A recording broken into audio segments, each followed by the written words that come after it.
Hello everyone, welcome back my YouTube channel. My name is कुलेफिशा। आप लोग देख रहे हैं द लर्नर्स कम्युनिटी।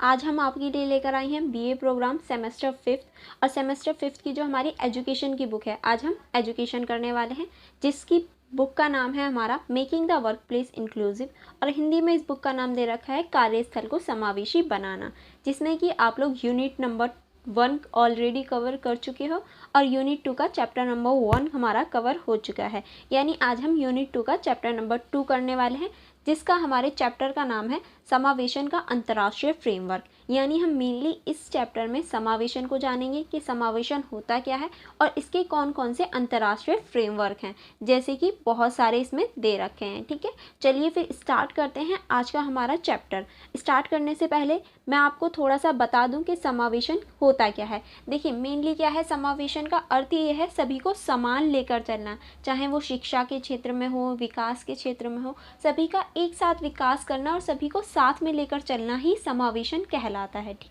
चलिए फिर स्टार्ट करते हैं आज का हमारा चैप्टर। समावेशन का अंतर्राष्ट्रीय फ्रेमवर्क का आदान प्रदान एक महत्वपूर्ण और मुद्देबाज विषय है जो विश्व भर में शिक्षा के क्षेत्र में विकसित हुआ है। यानी जो हमारा समावेशन है वो मेनली शिक्षा के क्षेत्र में विकसित होता हुआ हमें दिखाई देता है। यह एक प्रकार की विशेष दृष्टिकोण है जिसका मुख्य उद्देश्य शिक्षा को सभी वर्गों, समुदायों और वर्गों छात्रों तक पहुंचाना और समृद्ध का साधन करना है। यानी देखिए, ये एक ऐसा मुद्दा है या एक ऐसा विषय है जिसका जो मेनली फोकस है वो किस चीज़ पर है कि सभी वर्गों, सभी समुदायों और सभी छात्रों तक एक समावेशन शिक्षा प्राप्त हो सके, एक समावेशन शिक्षा का फ्रेमवर्क पहुंच सके, ताकि सभी बच्चे, सभी वर्ग के लोग एक साथ शिक्षा हासिल कर सकें। ठीक है, चाहे वो विभिन्न आवश्यकताओं, क्षमताओं या सामाजिक परिस्थितियों के साथ हो। यानी उनकी कोई भी आवश्यकता हो या क्षमता हो या फिर सामाजिक परिस्थिति हो, यानी अमीर हो, गरीब हो, इससे कोई फ़र्क नहीं पड़ता। वो सक्षम है या अक्षम है, यानी विकलांग है या नॉर्मल है, इस चीज़ से भी कोई फ़र्क नहीं पड़ता। वो सभी को समान लेकर चलते हैं।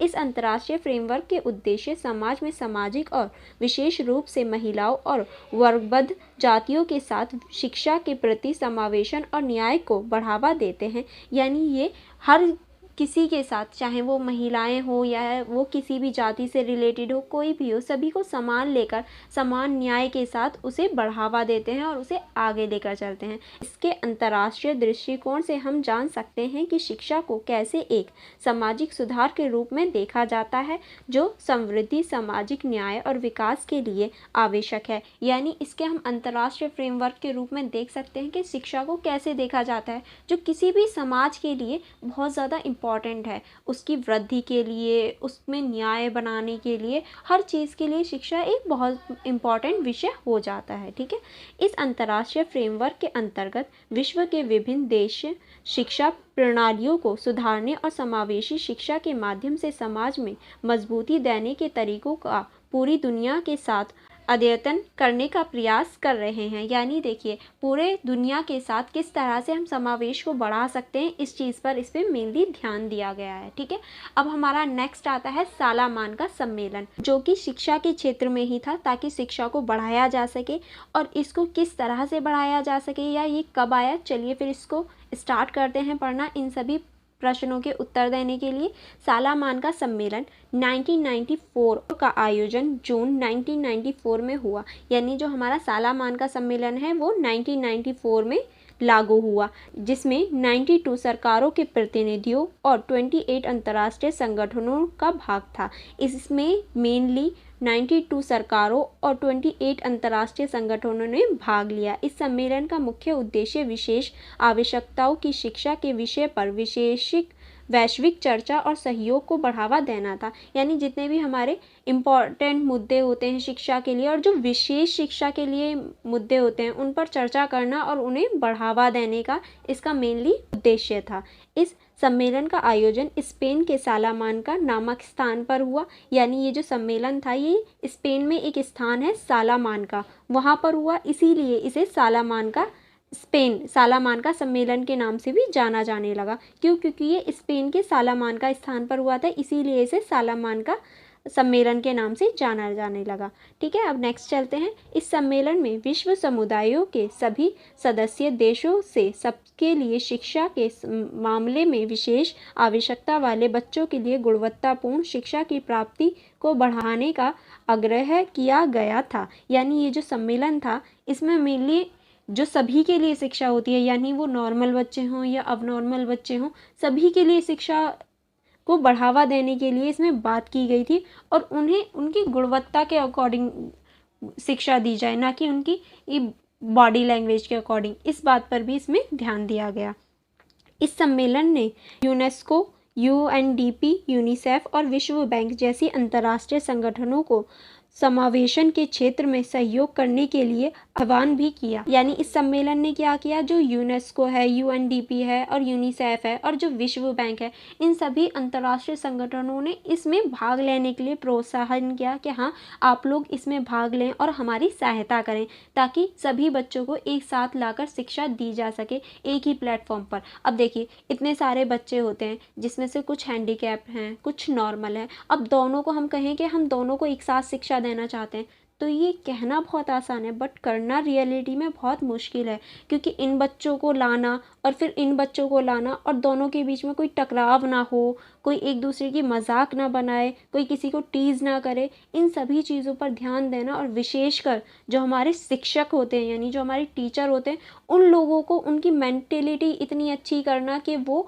बच्चों को आगे बढ़ने का मौका दें, ना कि उन्हीं नॉर्मल बच्चों के साथ में उनकी मजाक बनाने लगे। इस चीज़ को करना बहुत ज़्यादा मुश्किल था और बहुत ज़्यादा खर्चीला भी था। इसलिए इन लोगों ने विश्व बैंक, यूनिसेफ, यूनेस्को, यूएनडीपी इन सभी की सहायता ली, ताकि ये सभी एक कह तो दिया हाँ होना है, पर रियलिटी में करने के लिए हमें बहुत सारे लोगों की हेल्प की ज़रूरत पड़ी। इसीलिए हम लोगों ने इन सभी को चुना कि हाँ आप लोग भी आइए और इस सम्मेलन में भाग लीजिए, ताकि इसे रियलिटी में किया जा सके। ठीक है, आई होप आपको ये समझ में आया होगा।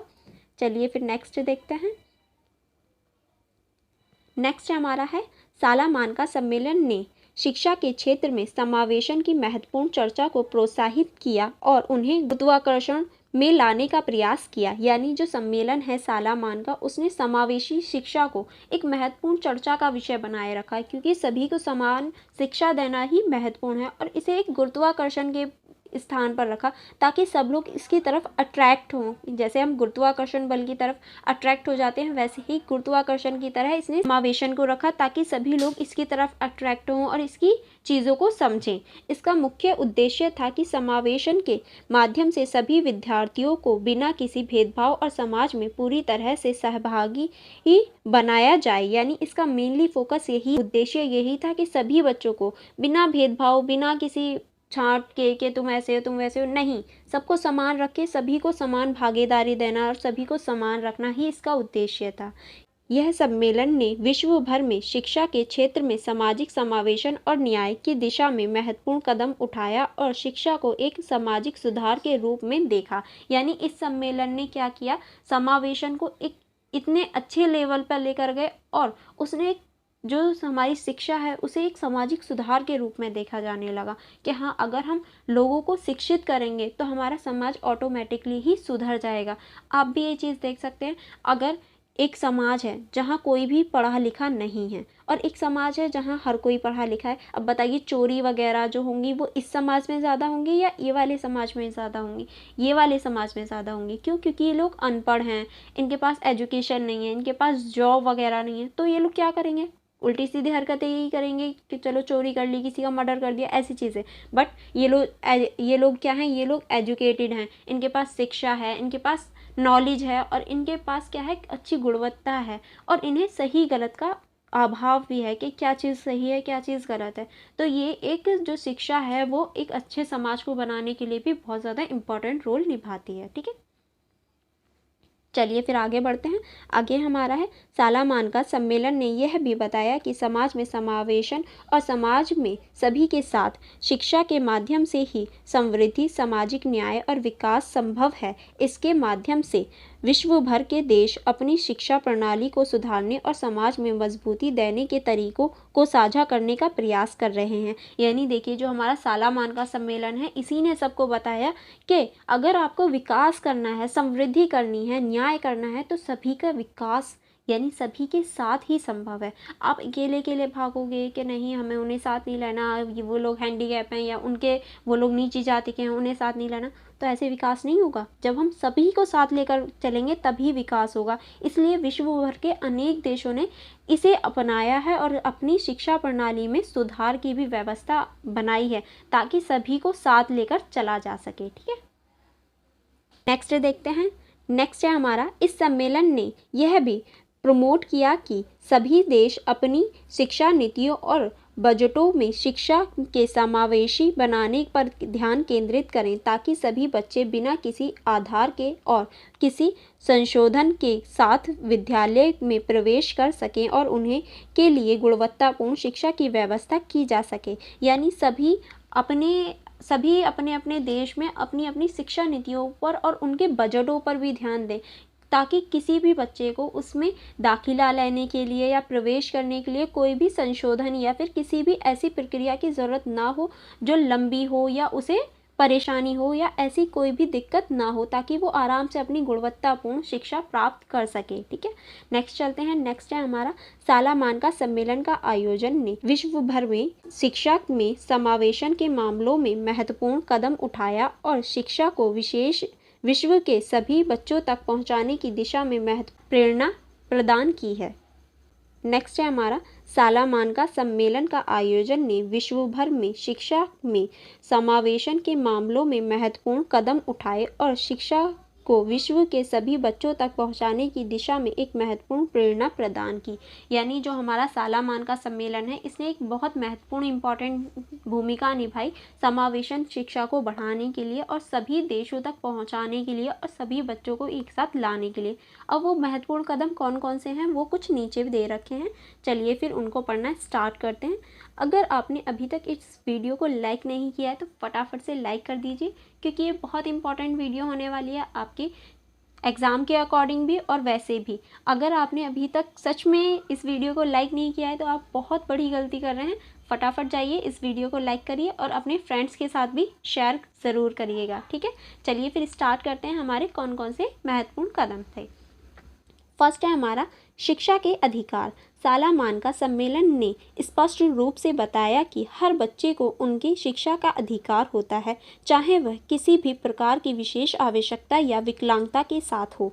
यानी जो हमारा सालामान का सम्मेलन हुआ था उसमें सभी ये बिल्कुल स्पष्ट रूप से कह दिया गया कि शिक्षा का अधिकार सभी बच्चों के लिए, चाहे वो नॉर्मल हो, चाहे वो अब नॉर्मल हो, कोई भी हो, चाहे वो विकलांग हो, कैसा भी बच्चा हो, सभी के लिए समान रूल्स हैं, समान शिक्षा है। ऐसा नहीं है जो अब नॉर्मल है नहीं वो इस स्कूल में नहीं जाएगा या वो ऐसा नहीं करेगा, वो ऐसा नहीं करेगा, नहीं, सभी के लिए समान रूल्स हैं और समान शिक्षा है। ये सालामान का सम्मेलन में स्पष्ट रूप से कह दिया गया। ठीक है, अब नेक्स्ट पॉइंट है हमारा, समावेशन की आवश्यकता। समावेशन का मतलब ये है कि समाज में सभी को शामिल किया जाना चाहिए, चाहे वो विशेष आवश्यकता के साथ हो या ना हो।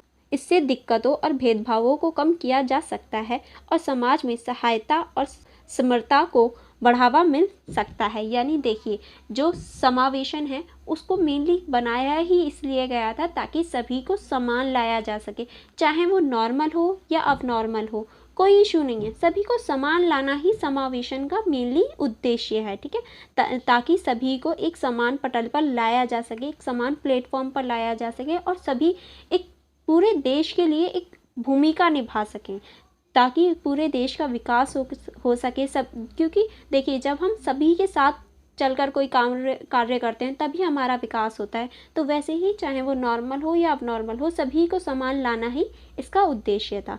नेक्स्ट पॉइंट है हमारा, विशेष शिक्षा। सालामान का सम्मेलन में विशेष शिक्षा के क्षेत्र में विकलांग बच्चों के लिए उचित सुविधाओं की प्राथमिकता बताई। इसमें यह भी बताया गया कि शिक्षा के लिए विशेष आवश्यकताओं को समझने और पूरा करने का उपयोगों को ढालने की ज़रूरत है। यानी देखिए, सालामान का सम्मेलन में हमें ये भी बताया गया कि अगर कोई ऐसा विकलांग बच्चा है जिसे विशेष शिक्षा की आवश्यकता है तो उसके लिए वो बनाया जाए और उसे अप्लाई किया जाए। क्यों? क्योंकि कुछ बच्चे होते हैं जैसे कि जो अंधे व्यक्ति हैं, वो हमारी तरह नॉर्मली देखकर नहीं पढ़ सकते, तो उनके लिए विशेष स्लेट होनी चाहिए जिससे वो फिंगर्स से टच कर सके और उस चीज़ को फील कर सकें कि हाँ ए फॉर एप्पल ऐसे बनता है, बी ऐसे बनता है। वो क्या करते हैं, वो हाथ से टच करके उन सारी चीज़ों को समझते हैं। तो वैसे ही विशेष शिक्षा होनी चाहिए जो जिन्हीं के लिए ज़रूरी है, जैसे कि अंधे व्यक्ति हैं उनके लिए ज़रूरी है, वो देख नहीं सकते तो उनके लिए वो ज़रूरी है। अगर उन्हें हमें पढ़ाना है तो कुछ चीज़ें ज़रूरी हैं जो होनी ही चाहिए। ठीक है, नेक्स्ट चलते हैं। नेक्स्ट हमारा दे रखा है सहयोग और संगठन। समावेशन को पुनर्निर्मित करने के लिए सरकारों, समाज संगठनों और अंतर्राष्ट्रीय संगठनों ने सहयोग की जरूरत होती है। इससे शिक्षा से जुड़े लोगों को आवश्यक सामग्री, संसाधनों और समर्थक प्राप्त होता है। देखिए, कोई भी संगठन हो, कोई भी क्यों ना हो, सभी को कहीं ना कहीं सहयोग की आवश्यकता होती है। और एक संगठन जो इतना बड़ा संगठन है उसे तो कहीं ना कहीं सहयोग की आवश्यकता होती ही है। तो ऐसे लोगों को इकट्ठा करना, ऐसी व्यवस्था को सहयोग करना भी ज़रूरी है, ताकि जो शिक्षा से जुड़े हुए लोग हैं उनकी जो ज़रूरतें हैं, जैसे कि पाठ्य पुस्तकें हो गई, जितनी भी सामग्रियाँ हो गई, उनकी पूर्ति की जा सके और उन्हें आगे बढ़ाने के लिए प्रोत्साहित किया जा सके। ठीक है, नेक्स्ट पॉइंट है हमारा शिक्षक प्रशिक्षण। समावेशन के लिए शिक्षकों को तैयार करने के लिए विशेष प्रशिक्षण कार्यक्रमों की आवश्यकता होती है, ताकि वह दिव्यांग छात्रों के शिक्षण में सफल हो सके। यानी देखिए, जो हमारे टीचर्स होते हैं उनको भी पढ़ाने की आवश्यकता होती है कि अगर कोई विकलांग बच्चा है उसको कैसे ट्रीट करना है। अब देखिए, कोई टीचर ही है, उसे ही नहीं पता कि क्या ट्रीट करना है, कैसे पढ़ाना है, या उसको कैसे समझ में आएगा, तो वो कैसे पढ़ा पाएगा। इसीलिए ज़रूरी होता है कि जो हमारे टीचर्स हैं उनको भी पहले पढ़ा दिया जाए कि अगर कोई विकलांग बच्चा है तो उसके साथ कैसा बिहेवियर होना चाहिए, कैसे उसे ट्रीट करना चाहिए। ये सारी चीज़ें टीचर को भी बतानी चाहिए और उन्हें भी अच्छा प्रशिक्षण देना चाहिए, ताकि वो बच्चों को आगे बढ़ाने का काम करें, ना कि पीछे ले जाने का। ओके, सभी के लिए शिक्षा। देखिए, ये एक पहल है जो कि बहुत इम्पॉर्टेंट रोल निभाती है। चलिए फिर इसको स्टार्ट करते हैं, ये कैसे इम्पॉर्टेंट रोल निभाती है। विश्व इतिहास में एक महत्वपूर्ण पहल है जो गरीबी को दूर करने, असमानता को समाप्त करने, नवीन अवसरों को बढ़ाने और बच्चे, युवा और वयस्कों की शिक्षा की आवश्यकताओं को पूरा करने के लिए शक्तिशाली एक आधार की आवश्यकता थी। यानी देखिए, इतिहास हमारा गवाह है इस चीज़ का कि गरीबी को दूर करने के लिए और असमानता को समाप्त करने के लिए और नवीन अवसर यानी नए नए अवसरों को बनाने के लिए, बच्चों के लिए, युवा के लिए, वयस्कों के लिए शिक्षा आवश्यकता को बढ़ाने के लिए और उन्हें शक्तिशाली बनाने के लिए हमें एक ऐसे आधार की आवश्यकता थी, या ऐसे एक मंच की आवश्यकता थी जो इन सभी को कर सके। इसीलिए हमें किसी ना किसी की तो आवश्यकता होगी ही कि हाँ, वो हमें आगे ले जा सके। इसीलिए हमें ये बनाना पड़ा। इस आधार की शुरुआत 1990 के अंतर्राष्ट्रीय स्तर पर हुई थी। इस कार्य के लिए अंतर सरकारी संस्थाओं का सहयोग मिला। यानी ये जो हमारी संस्था है, सभी के लिए शिक्षा की जो ये पहल है, इसकी शुरुआत 1990 के दशक में हुई थी अंतर्राष्ट्रीय स्तर पर, और इसे अंतर सरकारी संस्थानों का सहयोग मिला। 1990 में अंतर्राष्ट्रीय शिक्षा दिवस के मौके पर 5 राष्ट्रीय संगठनों और 150 से अधिक देशों के प्रतिनिधियों ने थाईलैंड में आयोजन विश्व शिक्षा सम्मेलन में शामिल होकर सभी के लिए शिक्षा पर एक विशेष घोषणा पत्र और कार्य योजना स्वीकार किया। यानी ये जो हमारा सभी के लिए शिक्षा जो पहल है, ये मेनली कब चलाई गई, ये 1990 में चलाई गई, और इसमें 5 अंतर्राष्ट्रीय संगठनों और 150 से अधिक देशों ने मिलकर इसे अपनाया। और ये कहाँ हुई थी, ये हुई थी थाईलैंड में इसे आयोजित किया गया, और सभी के लिए शिक्षा को सभी देशों ने मिलकर इसे स्वीकार किया और इसके घोषणा पत्र को तैयार किया। ठीक है, चलिए नेक्स्ट चलते हैं। इस घोषणा का मतलब था कि हर व्यक्ति को शिक्षा प्राप्त करने का अधिकार होना चाहिए,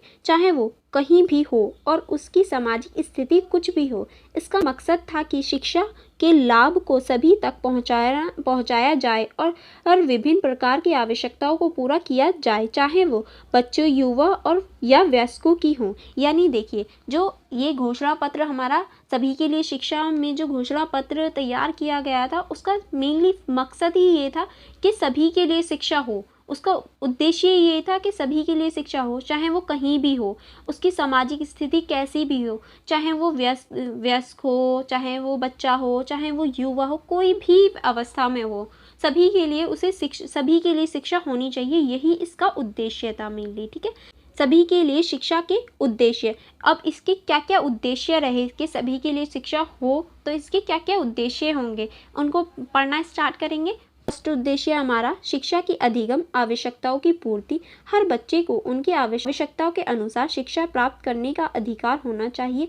यानी जितने भी बच्चे होते हैं उन्हें उनकी आवश्यकता के अनुसार कि हाँ वो किस चीज़ में कुशल हैं, किस चीज़ में नहीं हैं, तो उनकी आवश्यकता के अनुसार उन्हें शिक्षा प्राप्त करने का अधिकार होना चाहिए और उसके लिए आवश्यक संसाधन और अवसर उपलब्ध होने चाहिए। यानी जितने भी हमारे आवश्यक संसाधन होने चाहिए, जैसे कि हमारी किताबें वगैरह होनी ही चाहिए शिक्षा के लिए, तो आवश्यक संसाधन होने चाहिए और जितने भी हमारे अवसर होते हैं उनके लिए वो भी उपलब्ध होने ही चाहिए। ये हमारा फर्स्ट उद्देश्य रखा गया। नेक्स्ट पॉइंट है हमारा विद्यालय शिक्षा की पूर्ति। विद्यालयों में और उनके बाहर के विद्यार्थियों के लिए गुणवत्तापूर्ण शिक्षा की प्राथमिकता दी जानी चाहिए। यानी हमारे विद्यालय के अंदर हो या विद्यालय के बाहर हो, जितने भी हमारे बच्चे होते हैं या स्टूडेंट होते हैं उनके लिए गुणवत्तापूर्ण शिक्षा होनी चाहिए। यानी एक अच्छी शिक्षा को प्राथमिकता दी जानी चाहिए ताकि हम बच्चों को अच्छे लेवल पर पढ़ा सकें।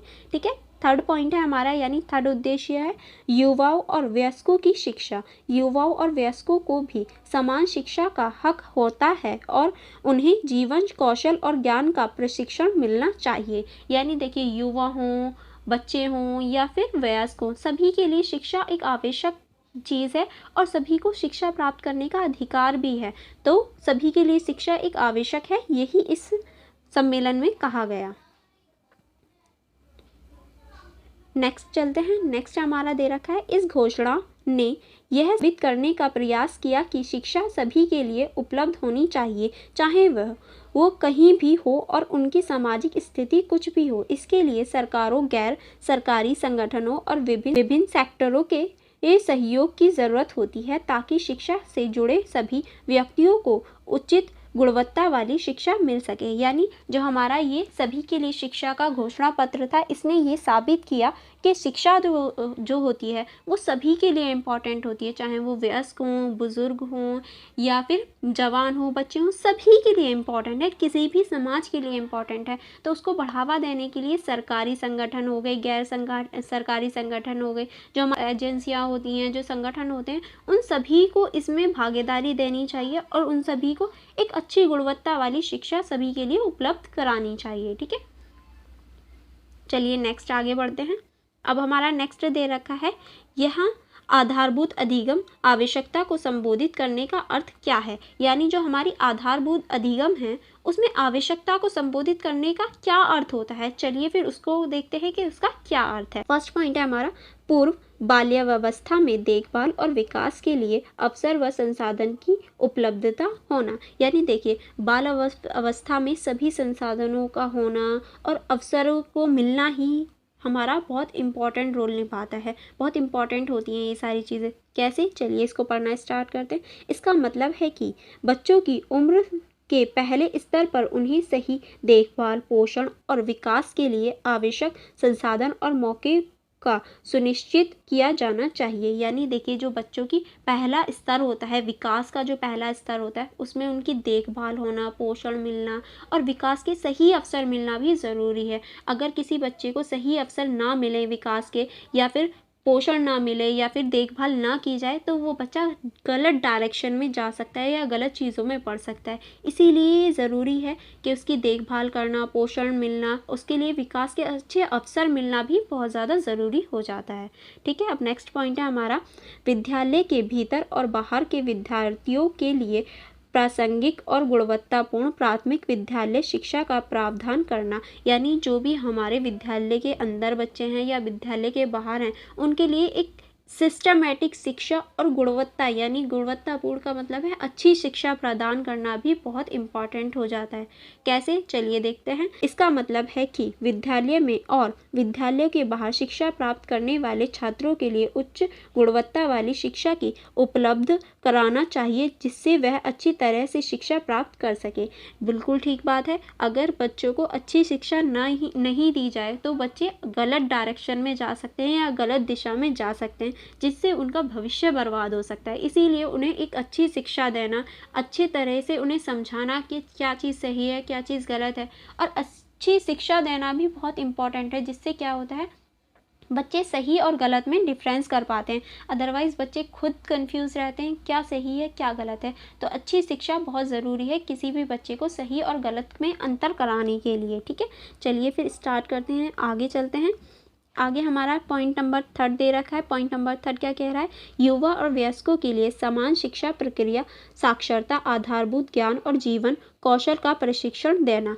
इसका मतलब है कि युवा और वयस्कों को भी समान शिक्षा के अधिकार होते हैं और उन्हें आवश्यक ज्ञान, साक्षरता और जीवन कौशल का प्रशिक्षण दिया जाना चाहिए, ताकि वे अपने जीवन में बेहतर बन सके। यानी कोई भी हो, चाहे वो वयस्क हो या फिर जवान हो या बूढ़े हों, सभी को समान अवसर देना, उनकी शिक्षा को बढ़ावा देना, उनकी साक्षरता को बढ़ावा देना और उनके जीवन कौशल को अच्छा बनाने के लिए भी उन्हें अवसर देना ज़रूरी है। ठीक है, इस प्रकार सभी के लिए शिक्षा का उद्देश्य था शिक्षा को सभी व्यक्तियों के लिए पहुंचाने और सामाजिक, आर्थिक और सांस्कृतिक समानता को प्रमोट करने के लिए एक संगठित योजना तैयार करना। यानी सभी को समान शिक्षा देना और सभी को सामाजिक, आर्थिक और सांस्कृतिक स्तर पर समान लाना ही इसका एक महत्वपूर्ण उद्देश्य था।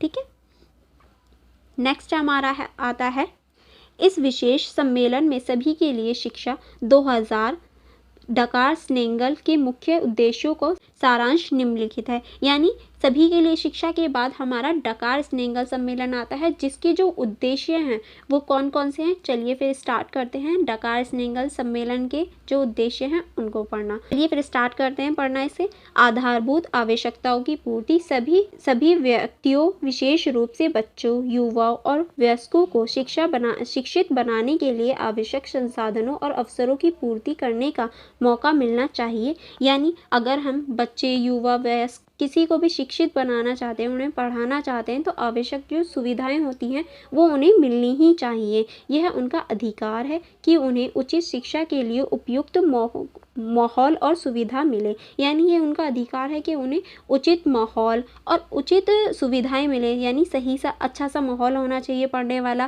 ताकि वो पढ़ सकें और अपने जीवन में सुधार ला सके। प्रत्येक बालक का यह अधिकार है कि उसे अपने जीवन और विकास के लिए उचित वातावरण व सुविधा मिले। राष्ट्र की सरकारों को इस संबंध में नीतियों का निर्माण करना चाहिए। यानी हर बच्चे, हर बालक का ये अधिकार है कि उसके जीवन में, उसको जीवन को सुधारने के लिए उसे अच्छी सुविधाएं मिलें, और राष्ट्र की सरकारों का ये एक कर्तव्य है कि वो अच्छी सी नीति बनाए, ताकि वो उस चीज़ को आगे ले जा सकें और विकास कर सकें। ठीक है, नेक्स्ट पॉइंट है विद्यालय प्रवेश का सुनिश्चितता। सभी बच्चों को विद्यालय में प्रवेश करने में सरलता और सुनिश्चितता की गारंटी देनी चाहिए और उन्हें विद्यालय में पूरा वर्ष गुणवत्तापूर्ण शिक्षा प्राप्त करने का अधिकार होना चाहिए। यानी देखिए सभी विद्यालय में, चाहे वो नॉर्मल विद्यालय हों या अब नॉर्मल वाले विद्यालय हों, विशेष स्कूल हों या नॉर्मल स्कूल हों, सभी विद्यालयों में सभी के लिए प्रवेश की आवश्यकता होनी चाहिए। यानी कोई भी किसी भी विद्यालय में जाकर पढ़ सकता है। ऐसा नहीं है जो नॉर्मल बच्चे नहीं है वो नहीं जा सकते नॉर्मल स्कूल में, वो नॉर्मल बच्चे भी जा सकते हैं। इस चीज़ की गारंटी होनी चाहिए और पूरे वर्ष यानी पूरी साल उन्हें गुणवत्तापूर्ण अच्छी तरीके से उन्हें पढ़ाया जाएगा। ये उनका अधिकार होना चाहिए। उन्हें ये बात बतानी है कि ये तुम्हारा अधिकार है, तुम्हें पूरे वर्ष एक अच्छी गुणवत्ता वाली शिक्षा दी जाएगी अगर तुम स्कूल जाओगे। ठीक है, नेक्स्ट है हमारा समान शिक्षा का प्रशिक्षण।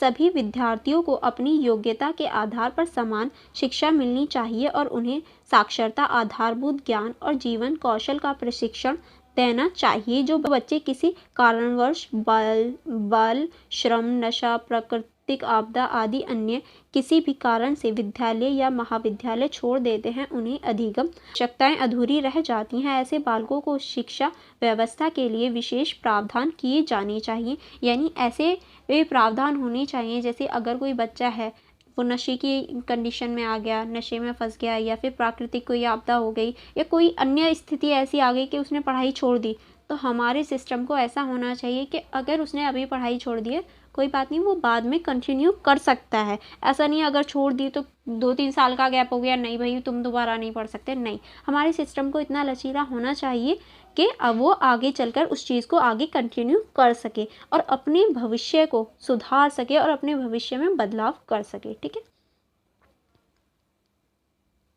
नेक्स्ट पॉइंट हमारा दे रखा है साक्षरता और शिक्षा की स्तर में समानता। साक्षरता दर में सुधार करने का प्रयास करना चाहिए ताकि 2015 तक वयस्क साक्षरता दर में 50% का सुधार हो। साथ ही सभी वयस्कों को पूर्ण रूप से निःशुल्क और अनिवार्य शिक्षा प्राप्त होनी चाहिए। यानी हमें अपनी शिक्षा में सुधार करना चाहिए ताकि जो हमारी साक्षरता दर है 2015 तक वो कंप्लीट हो जाए, यानी 50% हम उसमें सुधार कर पाएँ।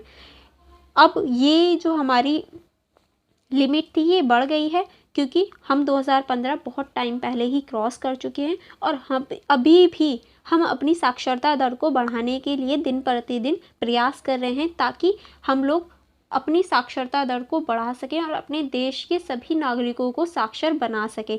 और देखिए, और इस चीज़ को प्राप्त करने के लिए क्या आवश्यक है कि हम लोग बुज़ुर्गों को या फिर छोटे बच्चों को निःशुल्क शिक्षा दें।